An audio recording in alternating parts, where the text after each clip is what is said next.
성도 여러분 안녕하십니까? 오늘도 아침 예배에 찾아오신 성도님들을 진심으로 환영합니다. 전쟁 같은 매일의 삶을 이겨내려면 어떻게 해야 할까요? 예수님께서는 이 세상을 어떻게 사셨을까요? 오늘 우리는 예수님의 모본을 따라 승리하는 것이 무엇인지 살펴보려고 합니다. 성령께서 함께 해주시는 아침 예배 되기를 간절히 바랍니다. 이제 기도하겠습니다. 하늘에 계신 아버지, 오늘도 아침 예배를 드릴 수 있도록 인도해 주심에 감사드립니다. 말씀을 통해서 우리의 마음과 양심을 씻어 세상에 나아갈 때 마음을 지킬 수 있도록 도와주시옵소서. 오늘은 예수님의 품성에 대해서 살펴보려고 합니다. 우리의 마음과 귀를 열어주셔서 말씀을 있는 그대로 들을 수 있도록 인도해 주시옵시고, 사탄의 공격과 육체의 욕망으로부터 흔들리지 않고 평안을 유지하는 방법이 무엇인지 배울 수 있도록 인도하여 주시옵소서. 예수님의 이름으로 기도드립니다. 아멘. 오늘 저희가 함께 묵상할 제목은 그리스도의 품성을 연구함입니다. 이제 목사님께서 교제를 통해서 권면의 말씀을 전해주시겠습니다. 안녕하십니까 성도 여러분. 오늘 우리가 그리스도를 따르는 첫 번째 경험, 그 첫 번째 걸음이 무엇인지 살펴보려고 합니다. 성도 여러분, 그리스도를 따르려면 그리스도께서 이 세상에서 통과하셨던 경험을 이해해야 합니다. 사탄은 그리스도께서 이 땅에 오셨을 때 계속해서 낙담시키고 좌절시키려고 했습니다. 유대교회 전체가 예수님을 공격하고 무너뜨리려고 기회를 엿보았습니다. 또 예수님께서 치료해 주셨던 수많은 사람들이 예수님께 감사를 표하지 않고 그냥 돌아가 버렸습니다. 또한 가장 가까이 있었던 제자들은 예수님의 고통과 사역을 이해하지 못하고 서로 높아지고 잘난 척 하는데 시간을 보내고 있었습니다. 사탄은 이런 어두운 상황, 부정적인 상황을 이용해서 예수님의 마음을 낙담시키고 절망시키려고 했던 것입니다.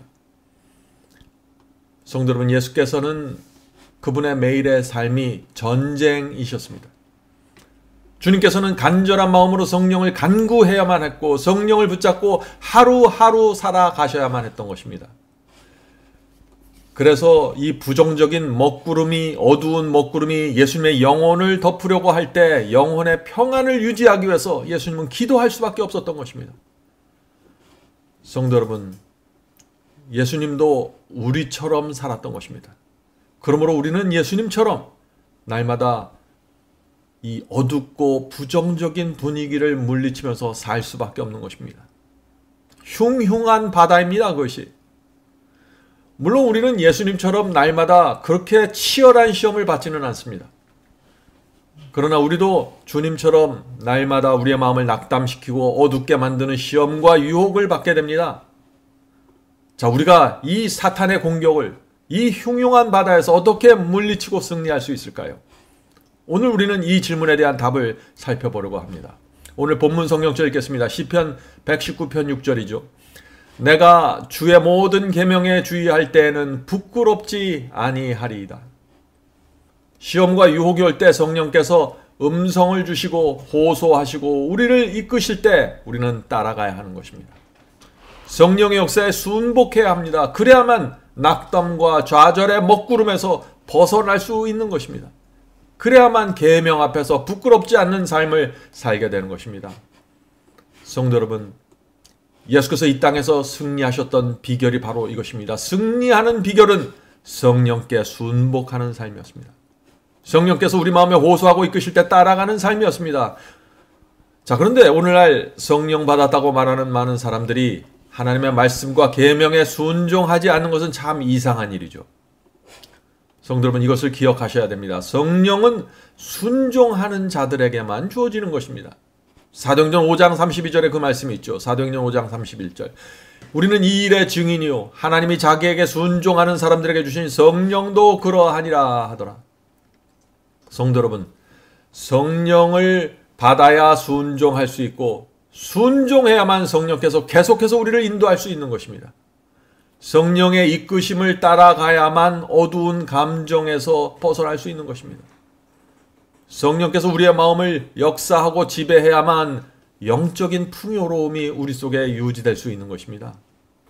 성도 여러분, 그래서 우리의 삶은 성령께 매달려야 되는 것입니다. 예수께서 이 땅에 계실 때 수많은 공격 속에서도 그분의 성품과 그분의 분위기를 유지할 수 있었던 것은 늘 성령께 매달렸기 때문이죠. 우리도 그렇다 하는 것입니다. 그럼 우리가 이해할 것은 성령 받은 사람도, 성령이 충만한 사람도 실수할 수 있습니다. 보지 못하고 알지 못해서 넘어질 수 있습니다. 그러나 성령께서 우리에게 임하실 때 분명하게 나타나는 것은 하나님의 계명과 말씀과 그분의 뜻을 무엇인지 알면서 의도적으로 범하려고 계획하지 않는 것입니다. 알면서 죄를 붙잡고 있지 않는 것이죠. 이것이 성령 받은 사람에게 나타나는 가장 큰 특징이고 예수님을 따라가는 첫 번째 발걸음입니다. 예수님을 따라가는 첫 번째 발걸음은 알면서 의도적으로 내가 죄를 붙잡고 있지 않는 것입니다. 자, 오늘 본문을 읽겠습니다. 만일 우리의 마음을 더럽히는 사물들을 계속해서 바라본다면 우리는 이 세상에서 마귀가 원하는 대로 소망 없이 무너지게 된다. 왜냐하면 그것들을 생각하고 이야기하면서 우리는 낙담할 것이기 때문이다. 이것은 중요한 말씀이죠. 성도 여러분, 우리 마음에 부정적인 먹구름이 몰려오는 그런 일들을 계속해서 생각하지 말아야 합니다. 우리의 마음을 어둡게 만들고 아프게 하는 일들을 계속해서 생각하고 그 안에 머물지 말아야 하는 것입니다. 오늘 많은 분들이 내 속에 있는 어두운 감정, 부정적인 감정, 그런 생각들을 계속해서 고집하고 붙잡고 놓지를 않는 것입니다. 그렇게 하면서 낙담하고 하나님의 말씀에서 떠나는 일이 이어지는 것입니다. 나쁜 것을 계속해서 보거나 생각하는 사람들은 결국 영적으로 무너지게 됩니다. 성도 여러분, 부정적인 생각, 어두운 느낌이 올 때 어떻게 해야 될까요? 성령께서 우리 양심 속에서 말씀해 주십니다. 조심하라고. 지금 부정적인 것이 오고 있다고 조심하라고 알려주십니다. 그때 어두운 생각과 느낌에서 우리가 단호하게 떠나기로 결정해야 되는 것입니다. 밝고 풍요로운 마음을 달라고 기도해야 하는 것입니다. 이런 승리의 경험이, 이런 경험이 그리스도를 따라가는 첫 번째 걸음이 되는 것입니다. 본문 읽겠습니다. 사랑을 나타내는데 실패했다고 남들을 비난할 때 우리는 우리 마음에 있는 사랑의 귀한 나무를 죽이게 될 것이다. 여기 참 놀라운 말씀이 있죠. 성도 여러분, 비난하고 비평하면은요, 내 속에 있는 사랑이 죽습니다. 다른 사람이 사랑을 나타내지 못하고 아름다운 모습을 나타내지 못할 때 우리가 그 모습을 보면서 비난하고 비평하고 왜 저 사람은 저렇게 하냐라고 자꾸 말하면은 우리 속에 있는 사랑의 나무가 시들어갑니다. 다른 사람에게 사랑이 나오지 않을 때, 다른 사람의 문제들이 있을 때 우리는 우리 속에 있는 사랑의 나무를 잘 지키고 보존해야 되는 것입니다. 그래서 사랑이 계속해서 우리에게 흘러나가게 간구하고 성령을 매달려야 되는 것입니다. 계속 읽겠습니다. 우리는 그리스도께서 당신의 생애를 통해서 나타내신 사랑의 따스함을 개인적으로 인식하고 있는가? 그렇다면 이 사랑을 세상에 나타내는 것이 우리의 의무이다. 다른 사람들이 저지른 큰 실수들을 곰곰이 생각하고 바라보며 말하기를 두려워하자. 성도 여러분, 사탄은 우리가 다른 사람의 부족함과 사랑의 결핍을 계속해서 생각하게 되기를 원합니다. 왜 그럴까요? 사탄은 우리 속에 있는 사랑의 나무가 죽어버리기를 원하기 때문이죠. 사탄이 가장 원하는 것은 우리에게 사랑이 흘러나오지 않는 것입니다. 사랑이 흘러나오지 않으면 우리가 알고 있는 진리와 복음이 무기력하게 되는 것입니다. 아무리 많은 빛을 갖고 있더라고 할지라도 우리에게 사랑이 흘러나오지 않으면 그것은 아주 힘이 없게 되는 것입니다.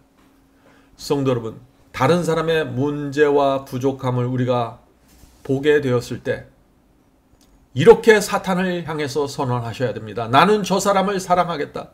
나는 저 사람의 부족함을 덮어주겠다. 라고 결정해야 되는 것입니다. 이것이 사탄이 가장 듣기 싫어하는 말이고 가장 원하지 않는 우리의 결정입니다. 성도 여러분, 이것이 주님을 따라가는 첫 번째 걸음입니다. 본문 읽겠습니다. 그대는 마음의 비현실적인 세계를 창조할 수도 있고 이상적인 교회를 그려볼 수도 있는데 거기서는 사탄의 유혹이 더 이상 악을 행하도록 조장하지 못한다. 그러나 완전은 오직 그대의 상상 속에서나 존재한다. 이 말씀이 무슨 뜻인가요? 많은 분들이 완전한 교회를 찾습니다. 흠도 없고 점도 없는 사람들만 모여있는 그런 완전한 교회를 찾죠. 그러나 이 세상에는 그런 교회는 없습니다. 교회 안에는 항상 알곡도 있지만 가라지들도 있는 것입니다. 우리가 이 현실을 인정해야 하는 것입니다. 그래야만 실망하지 않고 낙담하지 않게 되는 것이죠. 성도 여러분, 이 세상에는 완전한 교회가 없습니다. 완전한 남편도 없고 완전한 아내도 없고 완전한 자녀도 없습니다. 우리는 가족과 교회 공동체 안에서 서로의 부족함을 채워주고 덮어주는 신앙을 배워야 하는 것입니다. 그 사람의 문제를 보지 못한 척 덮어주는 사랑을 훈련해야 하는 것입니다. 이것이 주님을 따라가는 첫 번째 걸음입니다. 계속 읽겠습니다. 세상은 타락한 세상이요, 교회는 가라지와 알곡이 자라는 들판으로 대표된 장소이다.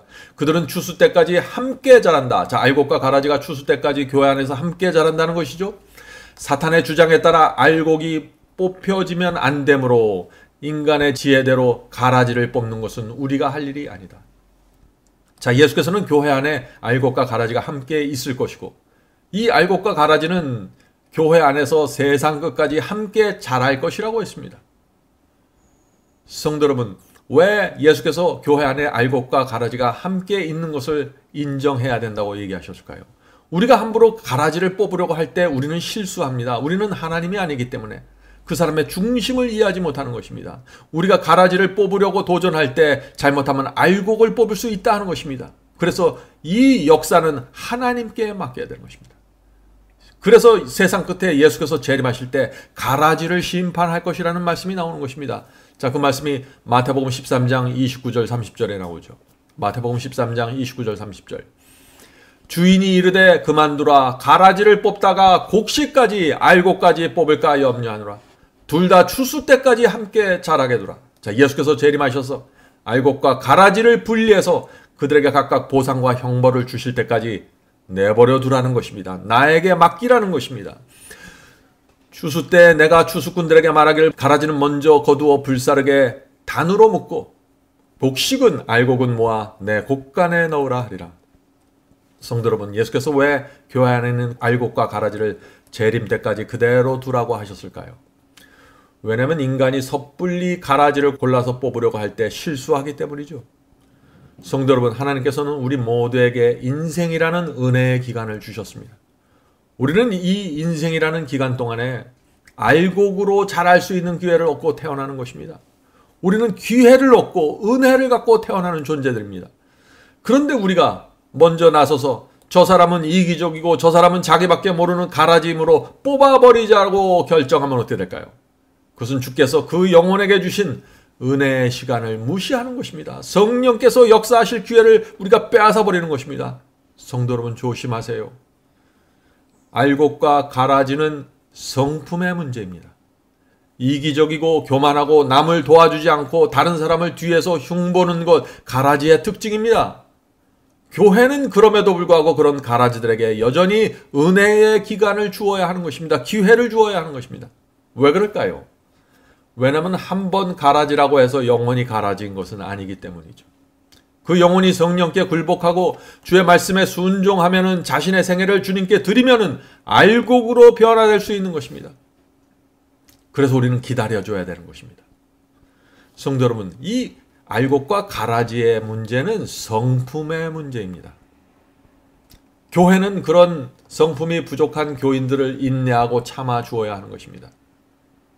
우리가 필요하다면 교회에서 존경받는 어떤 어른이 나서서 그 부족한 사람들을 타이르고 알려주어야 하는 일들은 필요하겠죠. 그러나 그들을 제거하려고 하면 안 되는 것입니다. 자, 그러나 알곡과 가라지의 문제가 아닌 것이 있습니다. 그것은 무엇이냐면 교리의 문제입니다. 어떤 사람이 잘못된 복음을 끝까지 고집하고 잘못된 교리를 끝까지 고집하면서 교회 안에서 마치 거짓 선지자처럼 사람들에게 악한 영향을 줄 때, 그것은 가라지와 성품의 문제가 아닙니다. 교회는 그런 사람에게 교훈을 주고 진리를 정확하게 제시해야 되며, 그 사람이 끝까지 거절할 때는 교회에서 정식으로 그 문제를 다루고 그 사람에 대한 문제를 해결해야 되는 것입니다. 결정해야 되는 것이죠. 자, 본문을 읽겠습니다. 누구도 그리스도인이라고 공언하는 자들의 불완전함을 애써 평가하는 일에 짧은 인생의 황금 같은 시간을 낭비할 필요가 없다. 우리 중 한 사람도 이와 같은 일을 할 시간이 없다.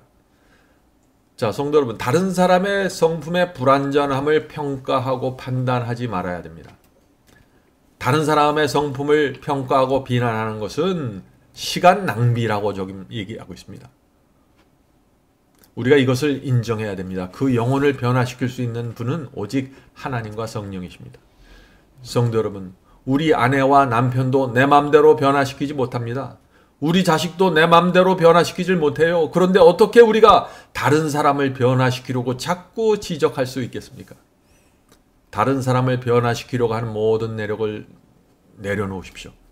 우리가 할 수 있는 것은 그 영혼을 위한 기도입니다. 그러나 그 사람이 평소에 존경하는 어른이 주변에 있다면 그 어른이 그리스도의 사랑으로 그 사람에게 조언해 줄 수 있는 것입니다. 길을 안내해 줄 수 있는 것입니다. 그것도 사랑입니다. 그럴 때 그 영혼은 마음을 열고 겸손하게 그 어른의 조언을 받아들여야만 하겠죠. 하나님께서 성령을 통해서 또 그 어른을 통해서 주변 사람들을 인도하고 가르치실 때 겸손한 사람들은 따라가게 되는 것입니다. 자, 본문의 마지막 문단을 읽겠습니다. 만일 그리스도인이 마땅히 가져야 할 품성이 무엇인지 아는 사람이 다른 사람들에게서 문제와 부족함을 볼 때 잘못된 방식으로 다른 사람의 문제를 다루도록 유혹하는 사탄에게 단호히 저항하겠다고 굳게 결심하고 다음과 같이 말하도록 하자. 자, 이어지는 말은 사탄을 향한 외침입니다. 사탄을 향해서 이렇게 외치라는 것입니다. 나는 그리스도께서 나를 부끄럽게 여기게 하지 않을 것이다. 사탄이 우리 입에서 비난과 비판의 말이 나오도록 유혹할 때 이렇게 외치라는 것입니다. 나는 그 안에 불완전함도 없고 이기심도 없고 점도 없고 악한 얼룩도 없는 그리스도의 품성을 바라볼 것이다. 당신 자신을 기쁘게 하지 않고 당신 자신에게 영광을 돌리지 위에 살지 않고 하나님께 영광을 돌리고 타락한 인간을 구원하기 위하여 사신 그리스도의 품성을 열렬하게 연구할 것이다. 무슨 뜻인가요? 지금 사탄이 유혹할 때 우리가 계속해서 그리스도를 바라보고 그리스도를 연구하고 그리스도께 가까이 가라는 것입니다. 그것이 사탄의 유혹을 물리치는 유일한 방법이라는 것입니다. 그렇게 할 때 사탄이 도망치는 것입니다. 나는 이 사람의 불완전한 품성을 모본으로 삼지 않을 것이다. 그렇게 하면 그들이 범한 실수들이 나를 인도하여 그들처럼 되는 일이 없을 것이다. 나는 그리스도처럼 될 수 있게 귀하신 구주께로 돌아설 것이다. 성도 여러분, 이 말씀은 중요합니다. 사탄이 우리 마음을 힘들게 하고 시험과 유혹으로 우리를 괴롭힐 때 그 시험과 유혹 자체를 바라보지 말고 나를 괴롭힌 사람, 그 사람 자체를 바라보지 말고 그 사람의 부족함을 바라보지 말고 그리스도께로 돌아서서 그리스도께로 가라는 것입니다. 어두운 느낌과 감정이 밀려올 때 우리는 그리스도께 가야 하는 것입니다. 시험과 유혹이 오는 것을 보면서 가만히 앉아 있으면 안 됩니다. 사탄에게 붙잡힙니다. 그리스도께 가야 합니다. 성도 여러분, 오늘 혹시 사탄이 우리를 시험하고 유혹할 수 있습니다. 그때 우리는 사탄을 향해서 나는 어둠과 상관하지 않겠다라고 선언하면서 그리스도를 바라보십시오. 그분의 은혜와 사랑과 그분의 모본을 보십시오. 그분께서 지금 이 상황에 있었다면 어떻게 하실까를 생각해 보세요. 그것이 그리스도를 따라가는 첫 번째 발걸음입니다. 자, 이제 기도하겠습니다. 하늘에 계신 저희들의 아버지, 오늘 우리가 그리스도를 따라가는 첫 번째 발걸음이 무엇인지 살펴봤습니다. 시험과 유혹이 올 때, 어두운 느낌과 분위기가 우리를 덮칠 때, 먹구름이 몰려올 때 우리가 비난하고 비평하고 어둠 속으로 빨려 들어가지 않게 저희를 지켜주시옵소서. 저희가 돌아서서 그리스도를 향해 갈 수 있도록 성령께서 저희를 인도해 주시옵소서. 저희의 양심 속에 말씀하시고 내 부족함과 내 결핍된 것들이 드러날 때마다 겸손하게 내 자신을 내려놓고 주여 이것을 고치기 원합니다. 도와주시옵소서라고 기도할 수 있게 도와주시옵소서. 하늘에 계신 아버지, 우리의 이 흉흉한 인생이라는 바다를 지나갈 때 성령께서 저희의 부족함과 저희의 부족한 면들을 나타내 보여주실 때 저희가 겸손하게 인정하고 내려놓을 수 있도록 도와주시옵소서. 저희는 이 세상에 짧은 시간을 살 때 하나님께 영광 돌리고 하나님만을 위해서 살기 원합니다.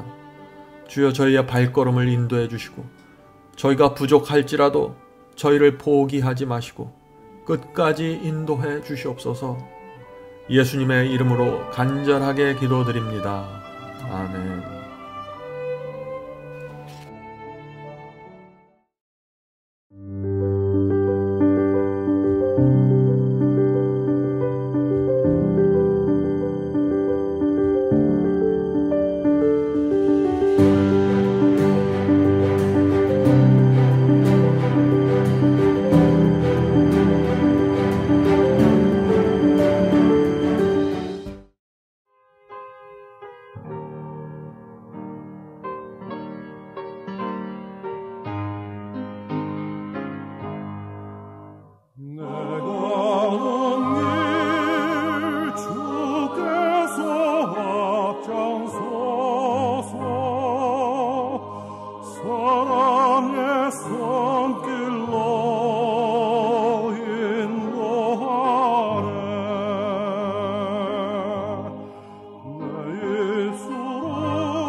주